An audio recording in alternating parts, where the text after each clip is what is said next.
Mwanamke aliyewahi kudeti na aina hii tano ya wanaume huwa hana sifa ya kuolewa na mwanaume ambaye hana hekima ama busara, ijapokuwa nguvu ya mapenzi inaweza kumfanya mwanaume mwenye hekima na busara kuweza kuoa mwanamke wa aina hii ambaye alishawahi kudeti na aina hii tano ya wanaume ambao ni wanaume ambao wamfanya mwanamke kuweza kubadilika. Kama alikuwa na hekima, basi ile hekima hutoweka kutokana na ile spirit ambayo ya kuingiana kimwili. Mwanamke anapoingia kimwili na aina hii tano ya wanaume huwa anabadilika. Kama zamani alikuwa hana mahusiano na aina hii tano ya wanaume, alikuwa na hekima, lakini akishakuwa na aina hii tano ya wanaume kwenye mahusiano, ile tabia ya hekima umtoweka na ubadilika, anakuwa muongo, anakuwa ni katili kutokana na zile law ambazo anakuwa amekumbana nazo.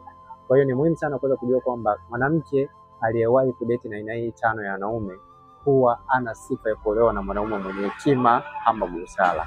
Aina ya kwanza ni aina ya wanaume ambao wana makundi ya ovyo ovyo.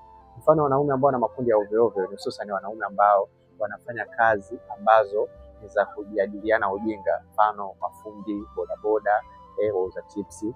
Ukiwakuta kwenye makundi yao wanakuwa wanajezana ujinga. Kwa hiyo mwanamke ambaye alishakudeti na aina hii tano ya wanaume huwa anakuwa ana sifa ya kuolewa na mwanaume ambaye ana hekima ama busara, ijapokuwa nguvu ya mapenzi inaweza kumfanya mwanaume mwenye hekima na busara kuweza kumwoa, lakini huyo mwanaume anaenda kuteseka kwenye ndoa.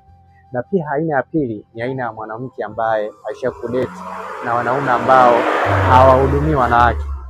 Hii pia ni mojawapo ya aina ya wanaume ambao kama mwanamke alishakudeti na aina hii itamfanya asiwe na hekima, kwa kuwa alivyokuwa na date na huyo mwanaume alikuwa ni malaya kwenye mahusiano, lazima atakuwa na wanaume wengine.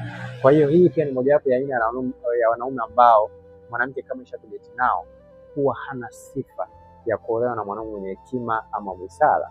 Na pia aina ya tatu ni aina ya wanaume ambao wanapiga wanawake.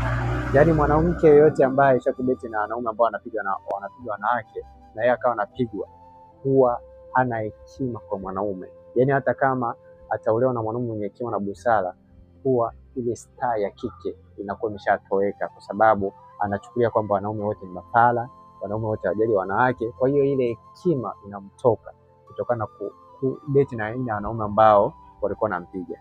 Na pia aina ya nne ni aina ya wanaume ambao waongo. Ikiwa mwanamke ashakudeti na mwanaume na aina ya wanaume ambao wanaishi kwa uongo, yeye ataishi katika uongo. Kwa hiyo star ya kike au yani sifa ya mwanamke bora anakuwa hana. Kwa hiyo kama mwanamke ashakudeti na aina hii ya mwanaume, hana sifa kuolewa na mwanaume ambaye ana hekima na busara. Na pia aina nyingine ya wanaume